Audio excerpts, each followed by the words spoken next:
and welcome to Economic Forum. My name is Tawanda Goodlanga. This week we are focusing on special economic zones and the ease of doing business in Zimbabwe. My guest is the president of the National Business Council of Zimbabwe, Mr. LANGTON MABHANGA. Good evening, sir. Thank you so much for joining us. Good evening, Tawanda. Good evening, Zimbabwe.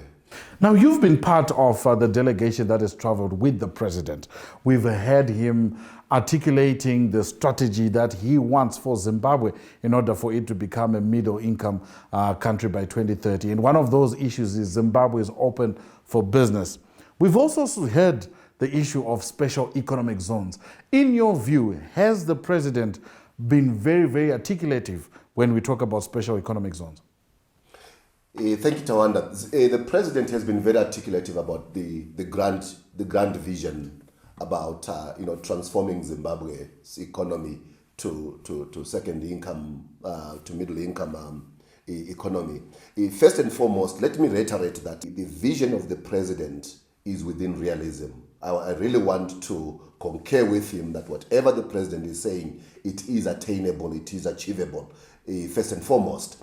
At another level, I would even give you examples that there are certain countries that picked their economies even from very worse conditions than where we are now, and raised them to advanced economies within a single generation. So really, it's very practical. It's doable, and with greater focus. Yes, Zimbabwe can. How is it doable when we are looking at a time where Zimbabwe has the most challenging of times? We're talking about the ease and cost of doing business, which is still over the roof. Electricity is expensive. You're talking about the road network, which is still problematic. We have not even seen any development that has happened on that artery, that is the Chirundu-Beitbridge Highway, and yet you are saying that it is attainable. So, some of the circumstances that we find ourselves in, Tawanda, are very elective. We opted to be in those circumstances. Do you also know that other economies that have done better than us, that transformed their economies, do not have natural endowments as much as we do? Do you know that some of those economies don't have human capital that is as rich as Zimbabwe's, do not have an education system that is as rich as Zimbabwe's? By the way, the Zimbabwean education competes beyond the continent of Africa. It competes among the best in the entire world. So we do have lots of positives that we can ride on. And we need national convergence. We need national ideology that is very deliberate on transforming our economy. And that is what we need, really. When you talk about convergence, obviously the issue that has been talked about is that we adopt the Chinese model of coming up with special economic zones. Are they workable, attainable? Special economic zones are what transformed the Chinese economy. Where we are differing with the Chinese, and we need to quickly revisit our whole takeoff point of special economic zones, is the modeling that we ought to do to take off. And that modeling will give us traction that is required to spring this economy to the next level. Let's talk about the Chinese model. The Chinese model in Tawanda fundamentally went back to production centers. It went back to the productive peasants. It went back to the productive rural areas. And it is in the backyard of those rural areas that they went and devised agile, compact, energy-saving machines to manufacture, to process, agro products in the backyard of the rural areas. They didn't move their products to the high-rising towers of Beijing. They started producing. They started the agro processing in the backyard of the rural areas. And I'll give you an example. If we are growing groundnuts in Gokwe, what is the point of shelling groundnuts and transporting them to Harare, to a factory in Harare, or to grind peanut butter and bottle it. Why can't you do that in Gokwe? Why can't we take a peanut butter, grinding machine to Gokwe? We train those farmers to do it professionally and with quality, how to salt it, to a standard. And they do their packaging properly out there in Gokwe. And we move out a finished product and let the farmer earn not the price of groundnuts, but the price of peanut butter. Give value back to the farmer. But that's how you promote. But is this not the way that the special economic zones are actually spelled out? Because we find them, they are geographically placed. Victoria Falls has now been identified as a special economic zone, and tourism is the hub there naturally because of the Victoria Falls. In Bulawayo, because it was an industrial hub, they are pushing industry as well as leather because it is cattle country. So that actually makes sense, doesn't it? So that sort of resonates with the Chinese model? I think the current model is very myopic, Tawanda. I'll be very blunt about that. I'm telling you about the Chinese experience, and I would also link that with the president, Comrade E.D. Mnangagwa, when he went to Davos, when he met up with IMF, the managing director, Christine Lagarde. One of the things that the lady asked the president was, what are your key priorities as an administration in moving Zimbabwe forward? And the president singled out 3 things that he put across to the IMF. One was that he was very passionate and he was focused on growing the agricultural sector. The second was, the president said he is going to be very aggressive in growing rural economies. The third was creation of jobs. And I'll take you back to the growing of rural economies. Why was the president so eloquent, so strategic, and so emphatic about rural economies? Because that's where production is. And this economy will spring forward if we focus on production. And while we focus on production, let us eliminate the vouchers in the form of middlemen who are making profits which are more than the farmer. We are killing agriculture as long as we continue to allow these vouchers to be prevalent in the chain. We don't need them at all. We need the farmer to earn the very value of the product that they are growing. And let us move the agro-processing back to their backyards. Let them do it. Unokoniwa sei kugaiwa ku rafingora. Unokoniwa sei kugaiwa ku concession. Let us go closer to the farm gate and give value to the farmer, and let GMB interface and interact with the farmers directly. GMB is supposed to do farm gate buying. Let's deliver value to the farmer. If the farmer earns more, they'll have more energy, greater resolve to produce more, and it's good for the nation and the economy grows. Should, of course, the strategy be focused in the rural areas? Let's talk about it in the second segment.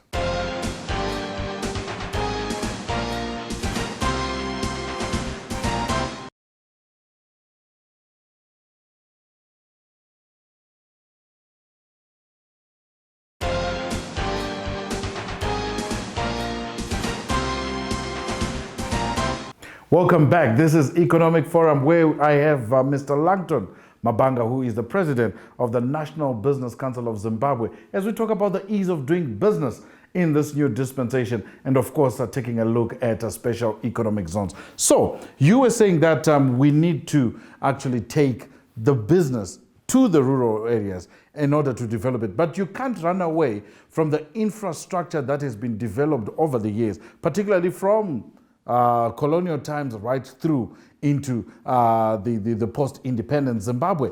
How then do you have to go back, yet we already have existing infrastructure which we can actually work with? There is best infrastructure that we can spring off from, and on the contrary, some of that infrastructure is not even being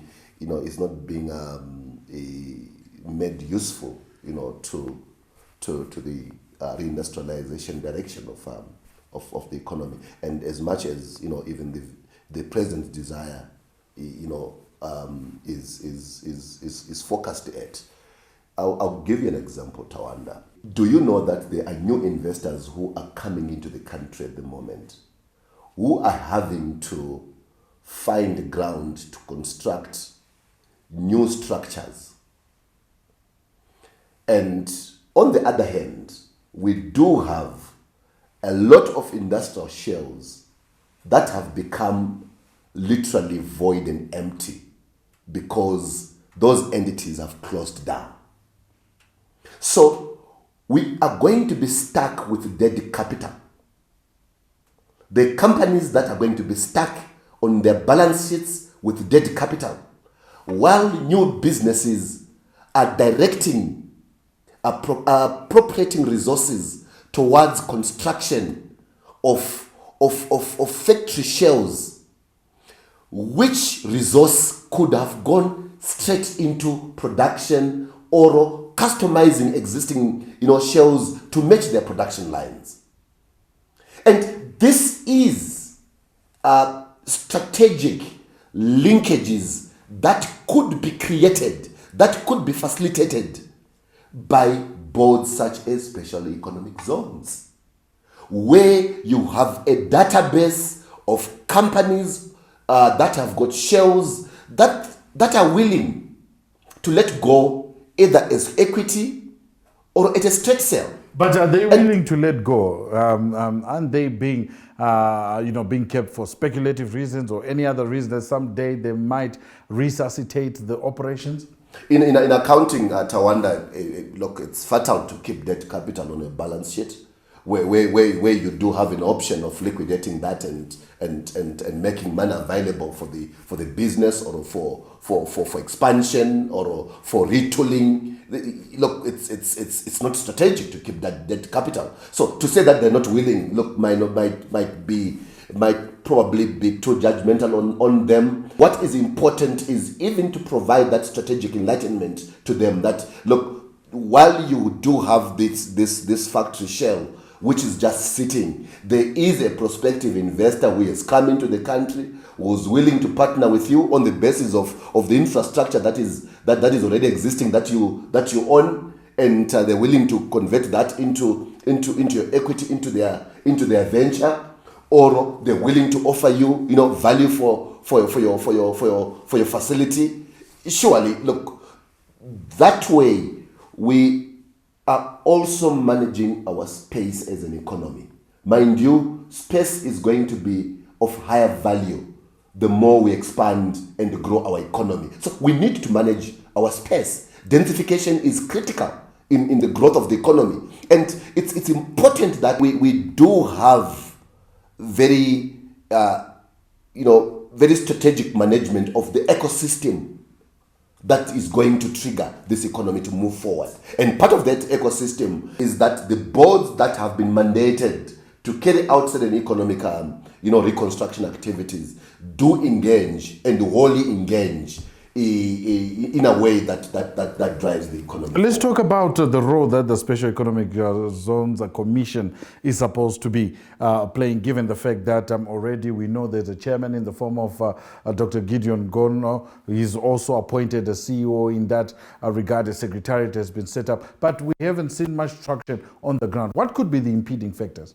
I will not deal with names of persons. And by the way, it's not only them, there's also the National Competitiveness Commission as well that has been put in place that is supposed to be dealing with competitiveness issues of Zimbabwe as an economic brand.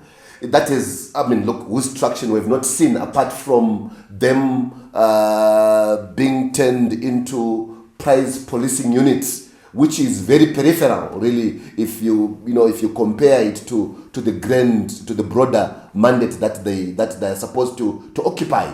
It is the greater tragedy where we have our institutions that are supposed to drive the economy forward, not quite engaging. Okay. It might look, they'll give you multifarious. I just want to understand. Let's say you are the Minister of Industry, because these key boards and commissions are under the ambit of the Ministry of Industry and Commerce. What would you be doing right now? I'd be focused on ensuring that institutions have capacity. People in the institutions, people themselves, sitting in the polities, have capacity. 1, 2, have correct ideological alignment. Tawanda, at the moment, we do have a number of institutions where people are mere placeholders and do not have capacities to drive the agenda forward. Secondly, we do not have people who themselves have a full conviction, have a full ideological depth that it takes to drive things forward. What sort of ideology should they be pursuing? That Zimbabwe can be transformed, that Zimbabwe is our country. As Zimbabweans, we don't need foreigners. We can transform, we can drive these things, we can manage these things without being corrupt, by the way. But are you really saying that we can transform on our own as Zimbabweans without foreign direct investment? No. Capital is another level. I'm talking about the human space, the human capital space. Do you know Rwanda today, Tawanda, is being driven by Rwandese? They're driving their own economy. China, after the death of the chairman of the People's Communist Party, Mao Zedong, came Deng Xiaoping. Do you know he assembled a robust team of people who had deep ideology of China. Secondly, people who had capacities. And with those, they went back to the ground and rolled up their sleeves and started, working on transforming their economy. And that's exactly what we need. We don't need Vanvemu Tupomwechete to be occupying positions. It's not what's going to drive the economy. Well, it's capacities and it's ideology. Let's talk more about ideology in the third and final segment of Economic Forum.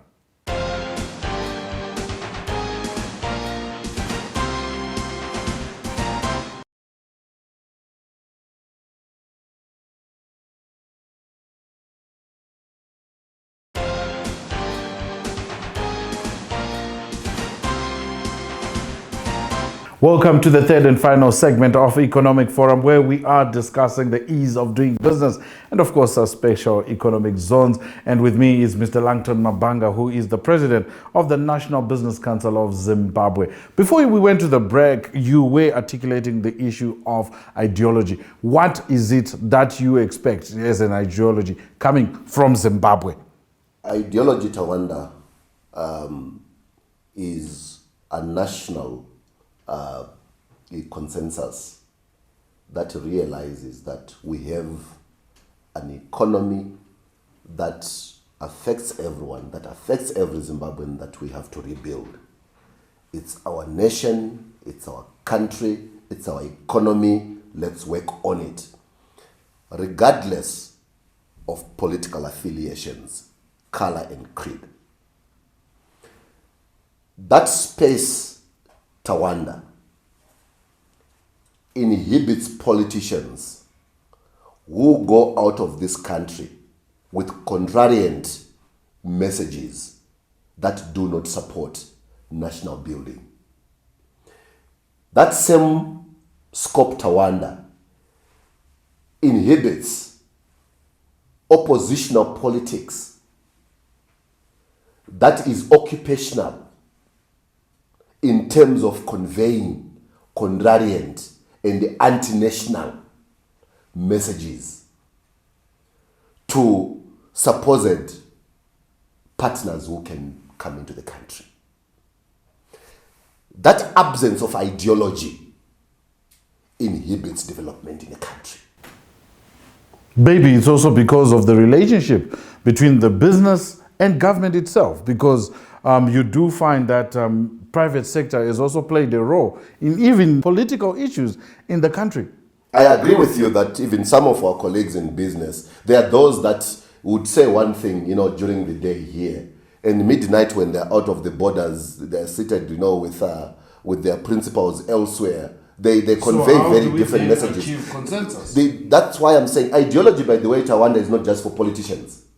Ideology is for every citizen. It's for business. But who should drive the for business ideology? In this case, who should be pushing the economic and business ideology?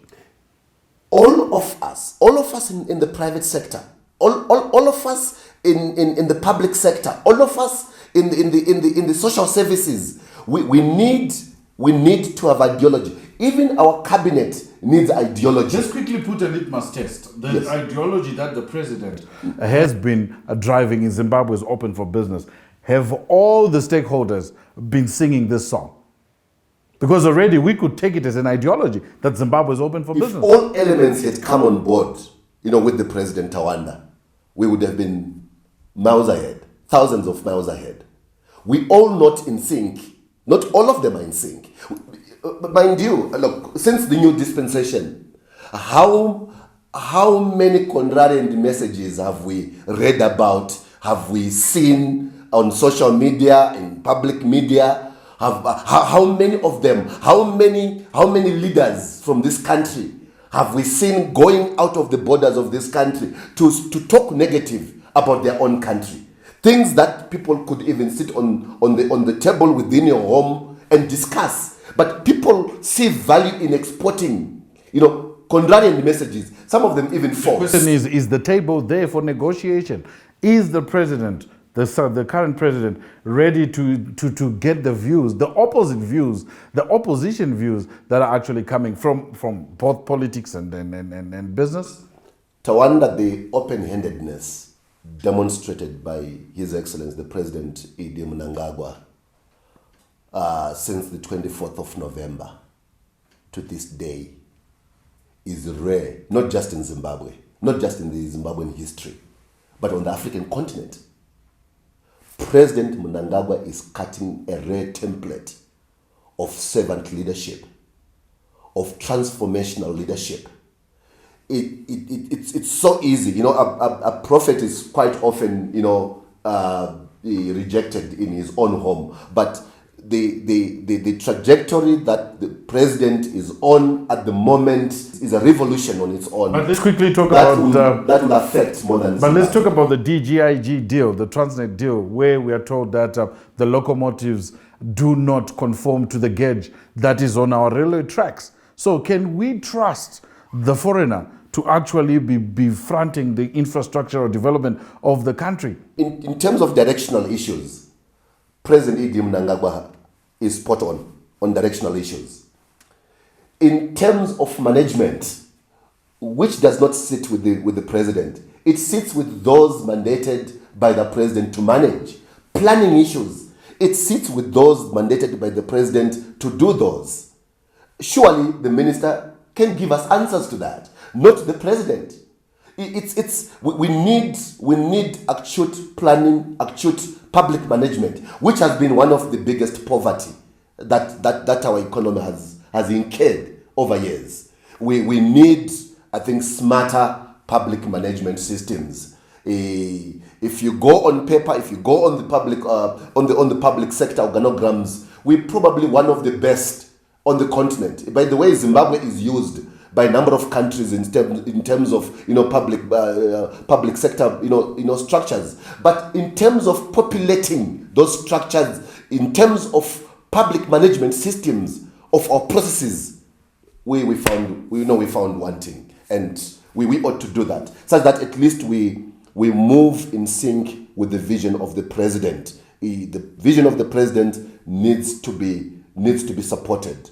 It provides adequate direction. It provides adequate, cardinal load up that you may really need to move the economy forward. Mr. LANGTON MABHANGA, thank you so much for joining us on the program. My guest was Mr. LANGTON MABHANGA, the president of the National Business Council of Zimbabwe. So we're talking about the ease of doing business as well as special economic zones are here on Economic Forum. Remember, you can send in your views, your comments on the numbers and, of course, the email address that is showing on your screen. My name is Tawanda Gudlanga. Join me again next time as we continue to discuss economic issues on the program. It's pleasant viewing.